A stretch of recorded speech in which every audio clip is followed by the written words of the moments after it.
آپ دیکھ رہے ہیں ایس کے ٹی وی۔ دوستوں، مڈل ایسٹ کے بدلتے حالات ہمیں یہ بتا رہے ہیں کہ دنیا کا آخری وقت بہت قریب آ چکا ہے اور اس دنیا کی زندگی میں اب زیادہ وقت باقی نہیں رہا۔ ہر گزرتا ہوا دن ہمیں دی ججمنٹ ڈے کی طرف لے جا رہا ہے اور اس دنیا کے لوگ خود اپنے ہاتھ سے اس دنیا کو تباہ کرنے پر تل چکے ہیں۔ دنیا کو سب سے بڑا خطرہ اگر کسی سے ہے تو وہ زائنزم سے ہے، جنہوں نے اپنے منصوبوں کو پورا کرنے کے لیے دنیا کے ہر خطے میں آگ لگا رکھی ہے۔ اب دوستوں، میری اس بات میں کتنی سچائی ہے، آج کی اس ویڈیو میں آپ کو ہر ایک بات سمجھ میں آ جائے گی، اور یہ سب سمجھنے کے لیے آپ کو اس ویڈیو کو پورا لازمی دیکھنا پڑے گا۔ دوستوں، آج دنیا کو ایک ایسی بیماری لگ چکی ہے جسے زائنزم کہا جاتا ہے، اور زائنس صرف اسرائیل میں نہیں اور نہ ہی صرف یہودیوں میں پائے جاتے ہیں، بلکہ زائنزم ایک مذہب بن چکا ہے۔ اس میں یہودی، عیسائی اور دنیا کے بہت سے اور مذاہب بھی شامل ہو چکے ہیں، اور زائنسٹ کا مقصد اس دنیا میں نیو ورلڈ آرڈر کو قائم کرنا ہے، جسے لاگو کرنے کے لیے اگر انہیں پوری دنیا کو بھی آگ لگانی پڑ جائے تو زائنسٹ یہ بھی کرنے سے گریز نہیں کریں گے۔ اور جو ممالک اور لوگ زائنزم میں شامل ہیں ان کا اپنا اپنا مفاد ہے۔ امریکہ اپنی سپر پاورز کسی دوسرے ملک کو دینے کو تیار نہیں۔ اب اس کے لیے امریکہ کو چلانے والے زائنسٹ اپنی طاقت کو بچانے کے لیے ہر کام کر گزرنے کے لیے تیار رہتے ہیں۔ اسی لیے ہم دیکھتے ہیں کہ امریکہ چائنا اور رشیا کے خلاف کسی بھی قسم کا قدم اٹھانے سے نہیں ڈرتا، چاہے پھر وہ رشیا کے خلاف یوکرین کی جنگ شروع کروائے یا پھر چائنا کے خلاف تائیوان اور انڈیا کو کھڑا کر دے۔ حال ہی میں انڈیا نے فلپائن کو چائنا کے خلاف اپنے براموس میزائل کی پہلی کھیپ بھیج دی ہے، اور فلپائن اب یہ میزائل چائنا کی نیوی کے خلاف استعمال کرے گا۔ اور دوستو، آپ دیکھیے کہ یہاں امریکہ نے چائنا کے خلاف انڈیا کو استعمال کیا ہے، اور کیا پتہ انڈیا کے پرائم منسٹر نریندر مودی بھی زائنسٹ ہوں، کیونکہ 2017 میں مودی نے زائنزم کے بانی کی قبر کا وزٹ کیا تھا،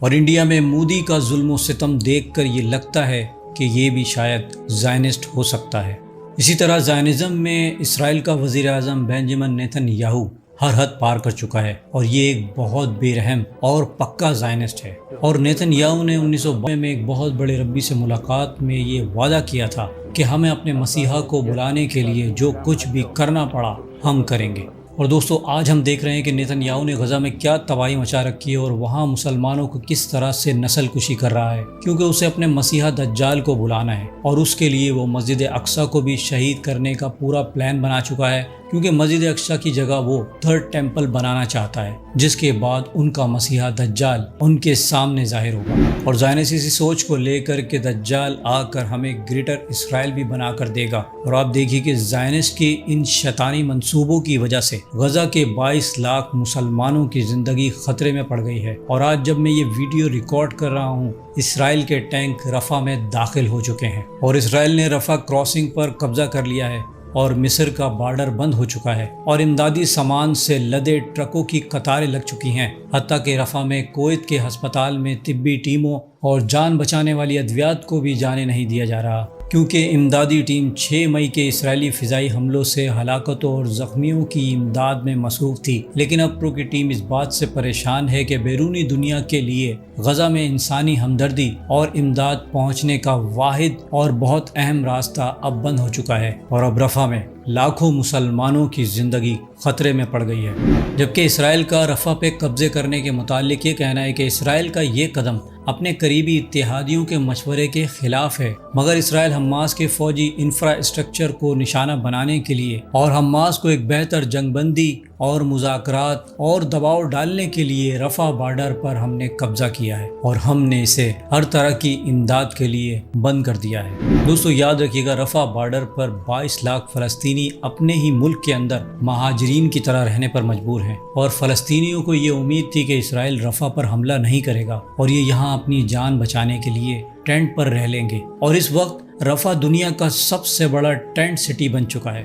اور جیسے ہی حماس نے جنگ بندی کی بات کی تو اسرائیل رفح پر اپنے ٹینک اور فوجی تعینات کر دیتا ہے۔ دوستوں، میں آپ کو یہاں بتا دوں کہ امریکہ، سعودیہ، قطر، یو اے اور حماس کے درمیان جنگ بندی اور غزہ میں امن قائم کرنے کے لیے بات چیت ہو رہی تھی، جس کے لیے اسرائیل نے ایک منصوبہ بنایا تھا جسے پلان اے کا نام دیا گیا تھا۔ 29 مارچ 2024 کو یہ خبر سامنے آئی تھی کہ صدر بائیڈن نے یہ دعویٰ کیا تھا کہ سعودیہ عرب اور قطر بالکل تیار ہیں اسرائیل کے ساتھ حالات کو نارمل کرنے کے لیے، اور جیسے ہی یہ خبر منظر عام پر آئی تو ایران کے سپریم لیڈر آیت اللہ سید علی خامنائی نے امریکہ کو ٹرول کرتے ہوئے یہ کہا کہ کچھ لوگوں کا یہ خیال ہے کہ وہ ایران کے پڑوسی ممالک کے اسرائیل کے ساتھ تعلقات کو نارمل کروانے میں کامیاب ہو جائیں گے، مگر وہ غلطی پر ہیں۔ خامنائی کے اس بیان کے بعد اسرائیل اور امریکہ میں کھلبلی مچ گئی، اور امریکی اسٹیٹ سیکرٹری اینتھونی بلنکن 4 مئی 2024 کو سعودی عرب پہنچے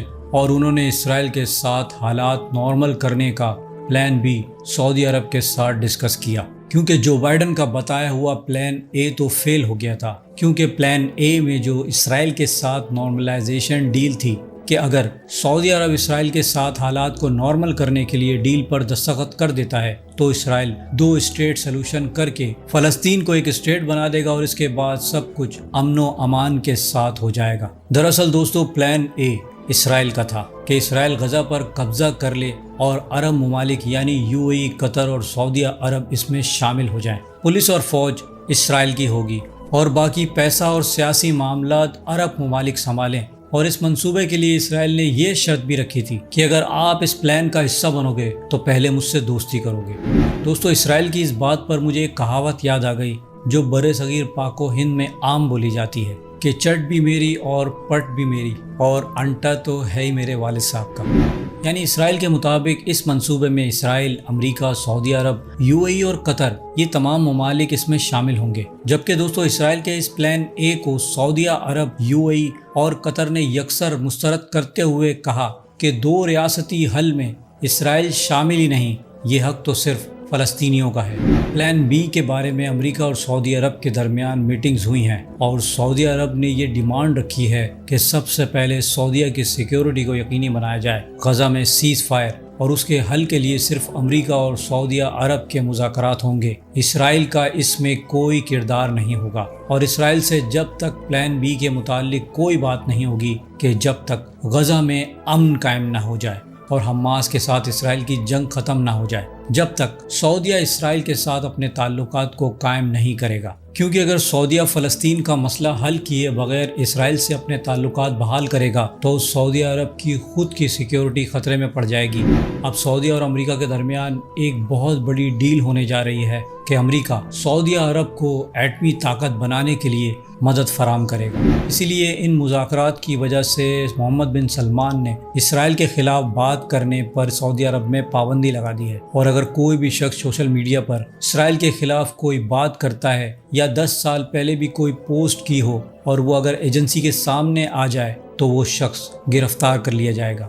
اب دوستو ایک طرف تو امریکہ سعودیہ کو ایران سے ڈراتا رہتا ہے اور سعودیہ کی سیکیورٹی میں شامل ہے، اسی لیے امریکہ سعودیہ کو نہیں چھوڑ سکتا، کیونکہ مڈل ایسٹ میں امریکہ کا اثر رسوخ سعودیہ عرب کی ہی وجہ سے ہے، کیونکہ اگر انہیں مڈل ایسٹ میں گریٹر اسرائیل بنانا ہے تو سعودی عرب کو اسرائیل امریکہ بلاک میں شامل کرنا بہت ضروری ہے، اور اگر سعودیہ بھی چائنا والے بلاک میں شامل ہو گیا تو امریکہ بہادر پھر کس کے کندھے پر رکھ کر بندوق چلائے گا۔ اور امریکہ کی حالت تو اس کے اپنے ملک میں خراب ہو چکی ہے، کیونکہ غزہ کے حق میں امریکی یونیورسٹیز میں اسٹوڈنٹ دھرنے پر بیٹھ چکے ہیں، اور یہ احتجاج بڑھتے بڑھتے کینیڈا، یورپ اور اب لگتا ہے کہ پوری دنیا میں پھیل جائے گا۔ اس لیے امریکہ پر دباؤ اس قدر بڑھ چکا ہے کہ اگر امریکہ اسرائیل کی حمایت جاری رکھتا تو امریکہ کو چلانے والے زائنسٹ بھی اس سب میں کچھ نہیں کر پاتے۔ اس لیے امریکہ نے اب یہ اعلان کیا کہ غزہ کے معاملے میں امریکہ اسرائیل کی فوجی امداد نہیں کرے گا۔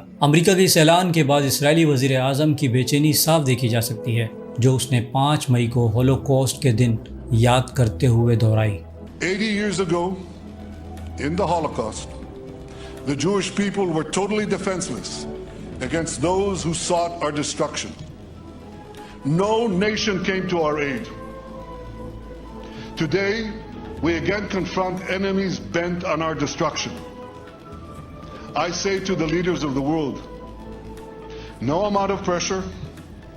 no decision by any international forum will stop Israel from defending itself. As the Prime Minister of Israel, the one and only Jewish state, I pledge here today from Jerusalem on this Holocaust Remembrance Day, if Israel is forced to stand alone, Israel will stand alone. But we know we are not alone, because countless decent people around the world support our just cause. And I say to you, we will defeat our genocidal enemies. Never again is now. دوستو آپ نے اس video میں دیکھا کہ Nitin Yahoo نے کہا کہ اگر اسرائیل کو تنہا کھڑا کرنے پر مجبور کیا گیا تو اسرائیل تنہا کھڑا رہے گا، لیکن ہم جانتے ہیں کہ ہم اکیلے نہیں۔ لا تعداد مہذب لوگ یعنی زائنسٹ پوری دنیا میں ہماری مدد کے لیے کھڑے ہیں، اور میں یہ کہنا چاہتا ہوں کہ ہم شکست دیں گے ان نسل کشی کرنے والے لوگوں کو، اور اب دوبارہ ایسا کبھی نہیں ہوگا۔ اپنی اس تقریر میں بینجامن نیتن یاہو نے زائنزم کو پکارا ہے کہ وہ ہمارے ساتھ ہیں، ہم اکیلے نہیں ہیں، اور اب اسرائیل رفح میں بہت بڑی نسل کشی کرنے جا رہا ہے، کیونکہ رفح کے اس چھوٹے سے حصے میں 22 لاکھ مظلوم فلسطینی اسرائیلی بربریت کا شکار ہونے جا رہے ہیں۔ اللہ سبحانہ و تعالیٰ ان کی حفاظت کرے اور ان کی غیب سے فرشتوں کے ذریعے مدد فرمائے، آمین۔ دوستو امید کرتا ہوں میری ویڈیو سے آپ کی معلومات میں اضافہ ہوگا اور کچھ نیا جاننے کو ملا ہوگا۔ اگر میری ویڈیو آپ کو اچھی لگی ہے تو میری ویڈیو کو لائک کریں، میرے چینل کو سبسکرائب کر لیجئے اور بیل آئیکن پہ بھی کلک کر دیں۔ اور میں ملوں گا آپ کو ایک ایسی انفارمیٹیو ویڈیو کے ساتھ، تب تک کے لیے اللہ حافظ۔